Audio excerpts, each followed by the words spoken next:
안녕하십니까. 매일 아침 조간신문의 주요 기사를 딱딱 풀어서 해석해 드리는 조간 딱풀 12월 26일 화요일에 인사드립니다. 2020년 총선 때 이 사전투표를 중심으로 해서 부정 개표 논란이 일어났죠.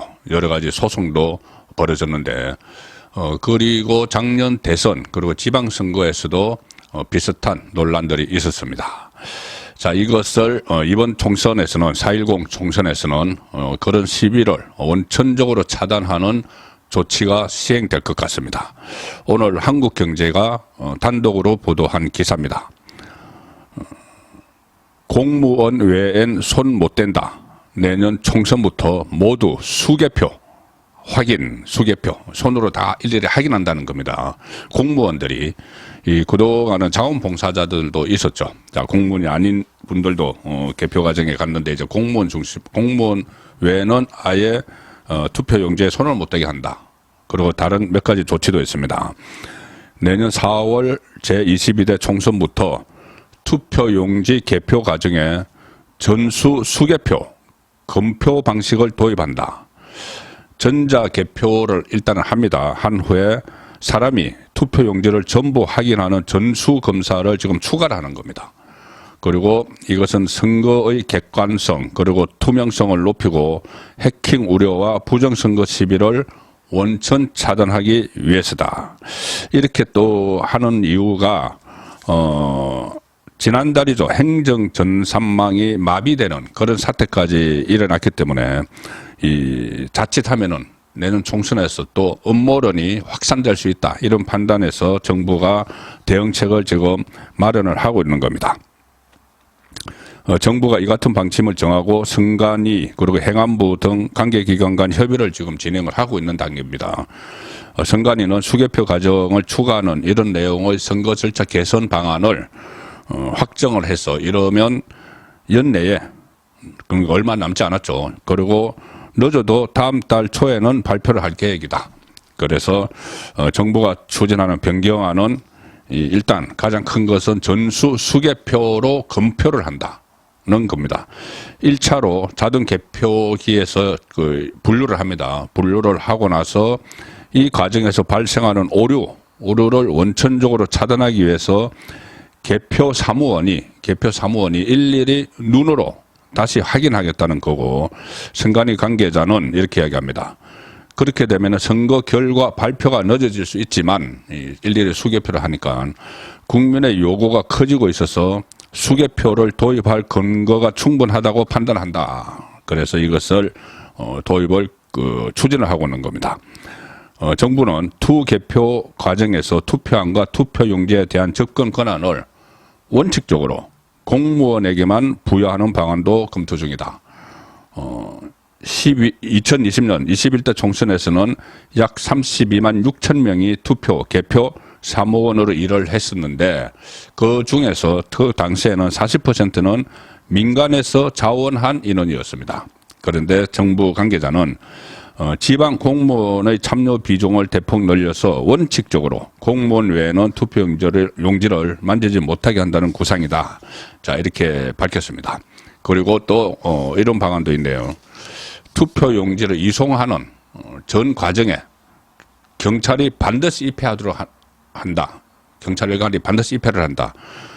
가령 지금은 관외 투표가 있었죠. 관외 투표가 있죠. 관외에서 사전에 투표한 용지를 우체국 등기 우편을 통해서 관할 투표소까지 보내줘. 그 과정에서 우체국 안까지 경찰이 들어가지는 않았는데 앞으로는 경찰관이 우체국 안에서 투표용지 이동을 일일이 확인을 하는 그런 절차를 거치게 됩니다. 그리고 또 투표용지 왼쪽 하단에 투표관리관이 직접 도장을 찍도록 하는 방안도 검토 중입니다.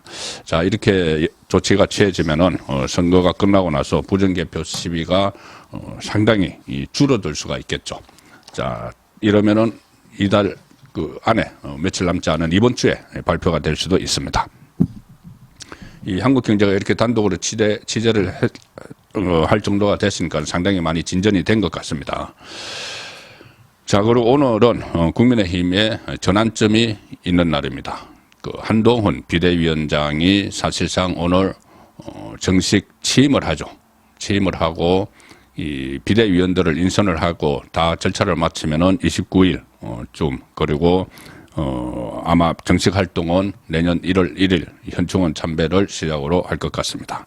오늘 조간신문 특히 동아조선에서는 한동훈 그 비대위원장과 관련한 얘기들을 좀 흥미로운 기사거리들이 있습니다. 그것을 제가 한 3가지 기사를 한꺼번에 모아서 소개를 드리겠습니다.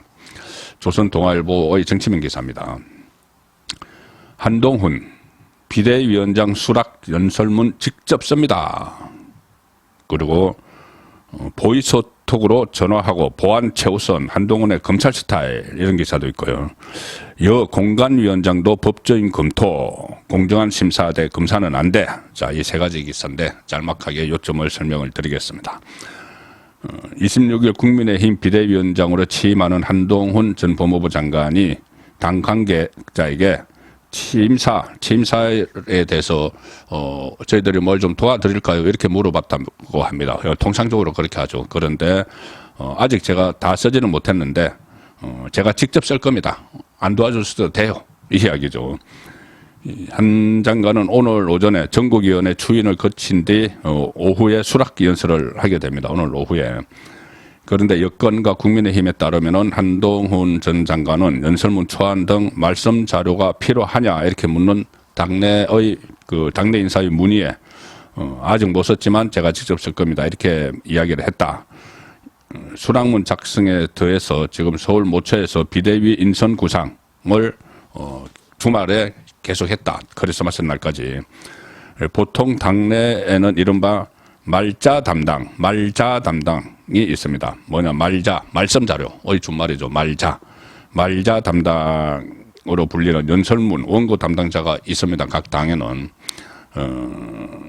뭐, 이 사람들을 활용할지 안 할지 이것은 당 대표마다 좀 다르지만은, 그런데 그것이 말자 담당이 뭘 좀 도와드릴까요? 연설문을 쓰는데 이렇게 문의를 하니까는, 그렇게 안 해도 된다. 이야기를 했다는 것이고, 법무부 관계자도 평소에 한동훈 전 장관이 중요한 스피치는 혼자서 직전에 써왔다.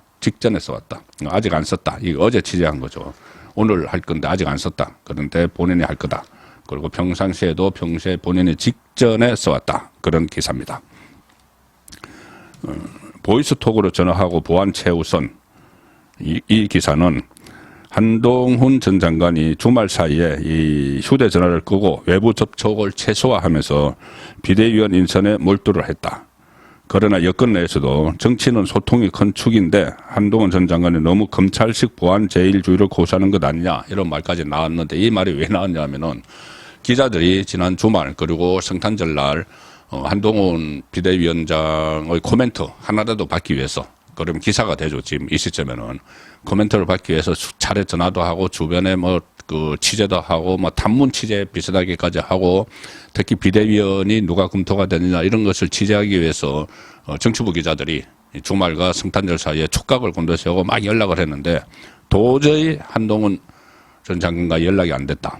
그리고 비대위원을 누구로 할 것인지 인선 내용도 전혀 밖으로 나오지 않았다. 그전에는 일부씩 흘러나왔죠. 취재를 해서. 그래서 이게 한동훈의 검찰 스타일 아니냐. 뭐 이렇게 이야기를 하는 겁니다. 취재가 잘 안 된다는 이야기죠. 20년간 특수부 검사를 해온 만큼 검사 시절부터 법무부 장관을 지낸 최근까지도 업무상 보안을 최우선시 해오는 것으로 알려졌다. 그리고 민감한 사안에 대해서는 상대방이 통화 내용을 녹음할 수 없도록 카카오톡의 보이스톡 이런 메신지 통화 기능을 사용해서 전화를 한다. 이 기능을 사용하면 상대방에서 녹음이 안 된다고 합니다. 그래서 정치권 인사들이 애용하는 텔레그램보다 보안성이 높은 시그널 이런 일반 대중은 잘 사용하지 않는 메신저 통화 기능도 사용을 한다. 최근 정치권 인사 누구를 만났는지 별다른 얘기도 나오지 않고 있다. 취재가 안 된다는 이야기입니다. 한동훈 장관은 또 개인 휴대전화, 아이폰인데 그때 뭐 비밀번호를 제출하느냐 안 하느냐 말에 많았죠. 그 휴대전화 아이폰 비밀번호를 24자료로 설정해뒀다. 보안을 굉장히 중요시 한다는 이야기입니다. 그리고 한동훈 전 장관은 국민의힘 의원들과도 개인적 친분이 별로 없다. 국민의힘 의원들조차도 누가 비대위원으로 오는 거냐? 우리도 모르겠다. 이런 이야기가 지금 나오고 있을 정도로 보안이 철저한 상황입니다. 그리고 공관위원장, 공천관리위원장은 결국은 한동훈 비대위원장에게 그 임명 권한이 있죠. 그래서 지금부터 물색을 할 텐데 아마 그 국민의힘 당헌 당규에 따르면 총선 90일 전 내년 1월 10일까지 공천관리위원회를 꾸리고 공천관리위원장을 임명을 해야 됩니다. 그런데 지금 그 나오는 이야기는 이 정치인 출신으로 하면은 안 된다. 왜 그러냐면은 8년 전 선거 때 이항구 그리고 4년 전 선거 때 김형호 정치권 중진들을 공천관리위원장으로 했을 때 어쨌든 공천 파동이 일어났죠. 당 지도부와 마찰이 있었고 당 대표와 그래서 결국은 선거에서 지는 그런 결과를 낳았기 때문에 이 기존 정치권에서 이렇게 여러 가지 뭐 부딪히는 일이 있는 그러니까 안면이 있고 서로 빚이 있고 정치적 빚이 있고 뭐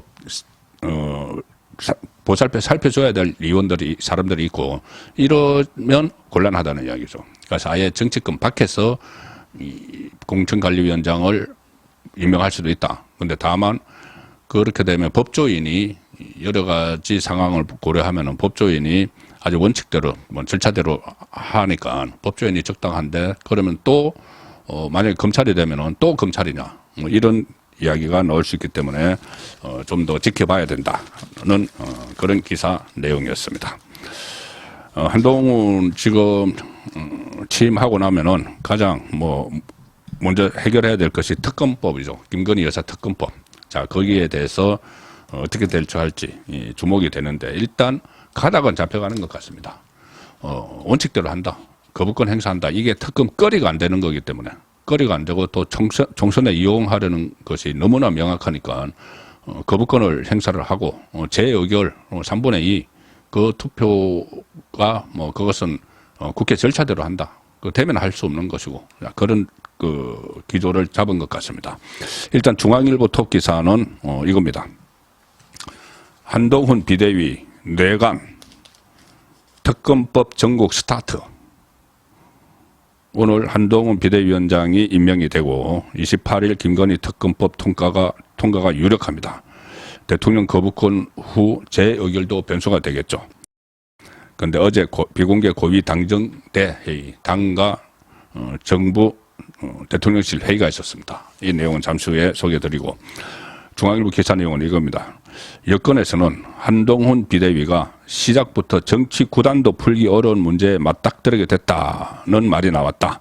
자, 지금 중앙일보가 굉장히 이 문제를 민감한 사안으로 이야기를 하고 있는데 사실 이것은 원칙을 지키고 정도, 바른 길, 정해진 길로 나가면은 그렇게 고차원적인 그 방정식 아닙니다. 정치 구단도 풀기 어려운 문제가 아닙니다. 이것은 금방 풀릴 수 있는 문제죠.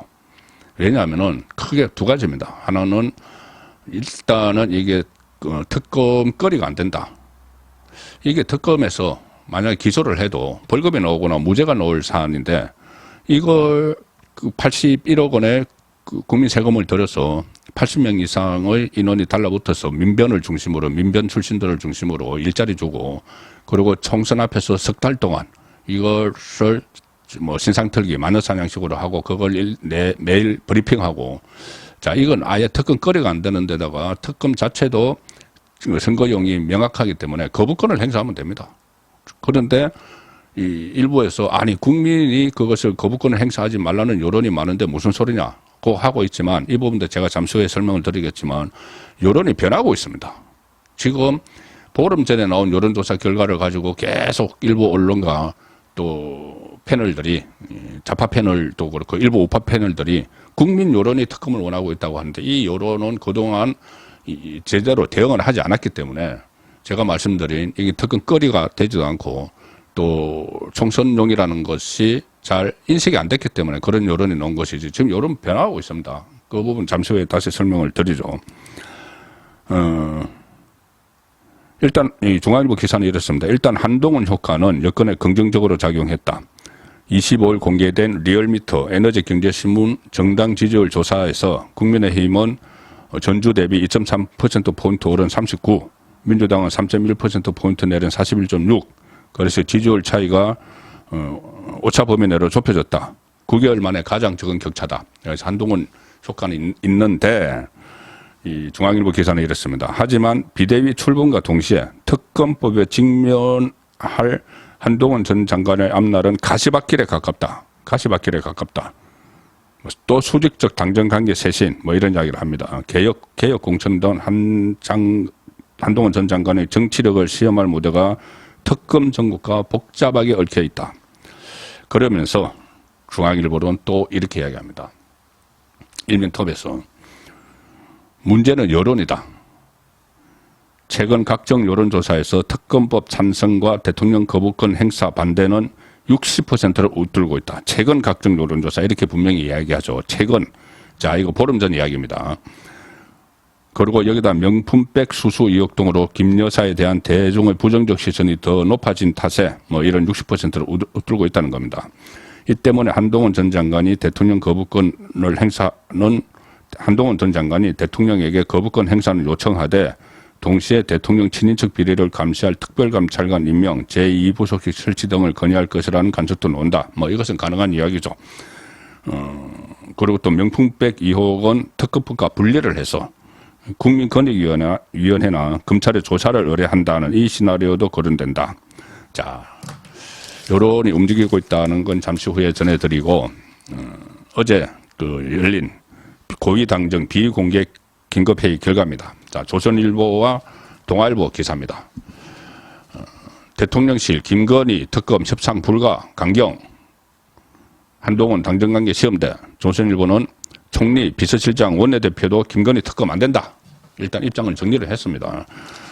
물론 당정대 회의에서 당에서는 윤재옥 원내대표가 권한대행이니까 아직은 어제까지 권한대행이니까 들어갔죠. 국민의힘과 정부 대통령실이 25일 비공개 긴급회의를 열고 이른바 김건희 특검법에 대해서 절대 수용 불가 대통령 거부권 행사로 입장을 정리한 것으로 전해졌다. 당 일각에서 나왔던 총선 후 특검 이런 대안 주장도 받아들이지 않기로 했다. 이날 회의에서는 국민의힘 윤재옥 원내대표, 한덕수 국무총리, 김대기 대통령 비서실장이 참석을 했습니다. 당연한 이야기죠.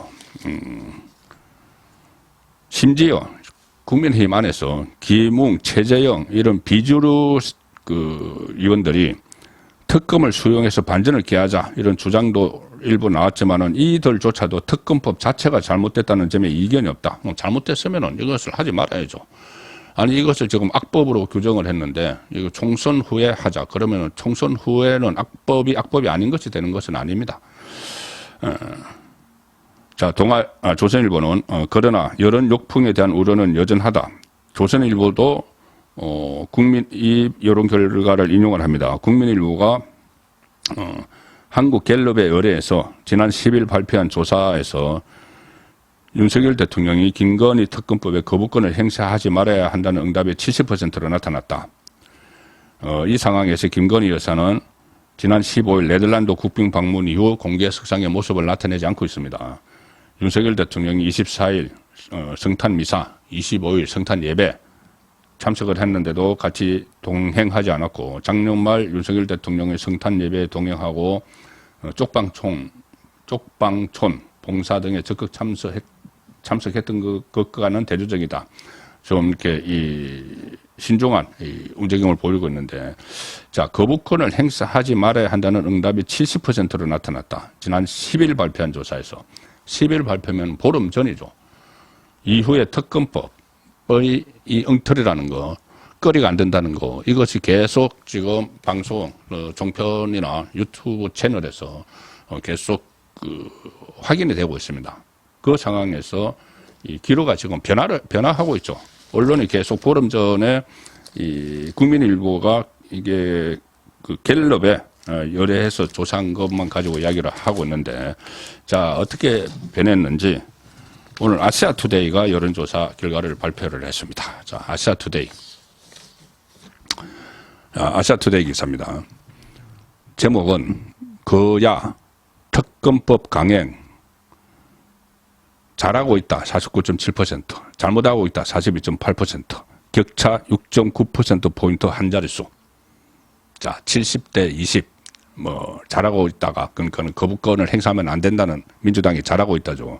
그게 70대 20이라는 것을 계속 오늘까지도 언론이 이야기하고 있는데, 보름 전에 집계를 가지고, 그런데 보름 사이에 기로가 많이 변했습니다. 아시아투데이가 RN서치, 여론조사에서 RN서치에 의뢰해서 23, 24일, 가장 최근이죠. 조사를 했는데, 민주당이 김건희 여사 특검법 강행 처리에 대한 평가를 묻는 질문에 잘하고 있다, 민주당이 잘하고 있다 49.7, 잘못하고 있다 42.8 이렇게 나왔습니다. 그래서 격차가 불과 6.9%포인트 차. 그리고 특히 역대 국회에서 이 특검법이 여야 합의 없이 일방에 의해 강행 처리된 전례가 없는 데다가 민주당이 특검법 일부 조항에서, 민주당이 만든 일부 조항에서 정의당하고 같이 만들었죠. 이 조항에 대해서 법조계와 여당을 중심으로 사후 위헌 시비, 이 평등의 원칙에 어긋난다, 위헌 시비 우려까지 제기하는 이런 상황이 좀 여론화되고 되면서 지금은 거의 6.9%포인트 한 자릿수로 줄어들었고, 이게 나중에는 좀 더 여론의 흐름에 따라서 이게 역전될 수도 있는 상황입니다. 그러면은 거부권에 상당한 탄력을 얻게 되겠죠. 거부권 행사에. 그리고 이렇게 되면은 민주당이 거부권을 이렇게 엉터리 같은 거부권 그 특검법을 밀어붙이다가 역풍을 맞을 수도 있습니다. 총선 앞두고 이게 역풍이 될 수도 있습니다. 왜 거의 한 사람, 김건희라는 그 한 사람의 인권을 막 유린하는 그런 행태가 되고 있는 거죠. 대선 전부터 그래왔습니다. 김건희 여사에 대한 여러 가지 인권 유린 행태가 있었죠. 그래서 지금 일부 언론에서도 서서히 김건희 특검에 대한 역풍을 예보를 하기도 합니다. 아시아투데이 사설은 민주당 김건희 특검법 접는 게 정도다. 민주당은 김건희 특검법을 접는 게 정도다. 매일경제 사설, 대통령실 이런 김건희 특검은 총선용이라고 하는데 민주당은 뭐라고 반박할 건가? 아니라고 한번 해봐라. 파이낸셜 뉴스 사설, 민생, 경제 관련 법은 다 외면하고 쌍특검 밀어붙이는 거대 야당. 이러니 여론이 지금 변하고 있는 것이죠. 자, 마지막 소개해드릴 기사는 이거 소개 안 드릴 수가 없는데 조선일보 그 정치민 기사입니다. 내일 탈당 예고일. 이준석 신당 어떻게 되나? 이준석 신당 어떻게 되나? 조선일보는 그동안 최근 들어서 이준석에 대해서 좀 우호적인 기사를 많이 좀 실었습니다. 최근에 어떤 사설이나 이런 문제, 이런 부분에서. 자, 그런데 지금은 이준석 신당에 대해서 좀 비판적으로 많이 선회를 했습니다. 그럴 수밖에 없죠. 지금 현상이 그렇게 나타나고 있으니까. 척건은 빠지고 거물급 합류도 없어. 국민의힘 관심은 비대위로 쏠리고 있다. 이준석 탈당, 신당 창당 선언을 예고한 27일이 하루 앞으로 다가왔죠. 하지만 한동훈 비대위원장 취임과 일정이 맞물리고 이준석 척건들조차 동반 탈당을 거부. 그래서 정치권에서는 이준석 신당에 대한 여론의 관심과 동력이 예전같지 않다는 반응이 나오고 있고, 이준석 입장에서 가장 큰 악재는 비대위원장으로 지명된 한동훈의 등판입니다. 26일 공식 취임, 29일쯤 비대위원 인선 발표, 새해 1월 1일 현충원 참배, 빼곡하게 돌아가는 한동훈 비대위 일정으로 정치권의 관심이 글로 다가버려가지고 이준석에게는 관심을 둘 여유조차 없다. 천하용인이라고 했던 사람 중 한 명, 김용태 전 국민의힘 최고위원이 당에 남는 것이 저를 최고위원으로 뽑아준 당과 당원에 대한 도리다 이러면서 이준석에서 떠났습니다. 그리고 현재까지 합류하겠다고 공개적으로 의사를 밝힌 국민의힘 의원이나 거물급 정치인은 없다. 자, 김건식 국민의힘 서울 송파병 당협위원장. 이 김건식 위원장도 이준석에 좀 우호적이었죠. 그런데 이렇게 이야기했습니다. 어제. 이준석이 나가긴 나갈 것 같은데 광야에서 고독하게 홀로 서야 할 것 같아. 자, 그리고 오늘 취임 전까지 공식 활동을 하기도 힘든 한동훈 입장에서 내일 탈당을 예고한 이준석을 하루 만에 만나 붙잡는다는 것도 현실성이 떨어진다.